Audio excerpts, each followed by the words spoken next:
அச்சு, ம், உனக்கு வேற வேலையே இல்லையா? என்னாச்சு? காய்கறி தோட்டம் வேண்டாமா? அதெல்லாம் இல்ல, டைரி விஷயம்தான். ஓ அதுவா? அது நல்ல விஷயம் தானே. ம். உங்களுக்கும் எழுதலாம்ல.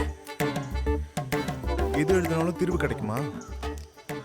இல்ல அண்ணனுக்கு இப்ப எந்த பிரச்சனைக்கு தீர்வு கிடைக்கணும்? எது அண்ணாவா? டேய் இங்க பாரு அண்ணான்றா. எப்பத்துல இருந்து நான் உனக்கு அண்ணானே? என்ன பேரை விட்டு கூப்பிடு. வயசுல மூத்தவங்கள அண்ணான்னு சொல்லதான் எங்களுக்கு சொல்லி கொடுத்துருக்காங்க. 8th-லயும் 9th-லயும் 2 வருஷம் படிச்சதுக்கு அப்புறம் தான் நீங்க இந்த ஸ்கூலுக்கு வந்திருக்கீங்கன்னு தெரியும். என்னடா? ஏய் நாங்க கிளம்ப போறோம். நாங்களும் வரோம். டேய் கிங்கினி தாத்தா, என்னாச்சு? அவ உன்னை அண்ணான்னு கூப்பிட்டு கேவலப்படுத்திட்டா போல. அப்ப நீதான் என்னோட பயோடேட்டா உங்களுக்கு கொடுத்தியா? ஆமா, அதுல என்ன தப்பு? அதுக்கு நான் என்ன பண்ணேன்? இவன் மொபைல் எடுத்துட்டு வந்தத நீ தான் போய் பிரின்சிபால் கிட்ட சொன்னல்ல. அது என்னோட டேபை பிடிச்சதுனால தானே. நீ என்ன போட்டு கொடுத்தல, அதுக்கான ரிவெஞ்சா எடுத்து போய்த.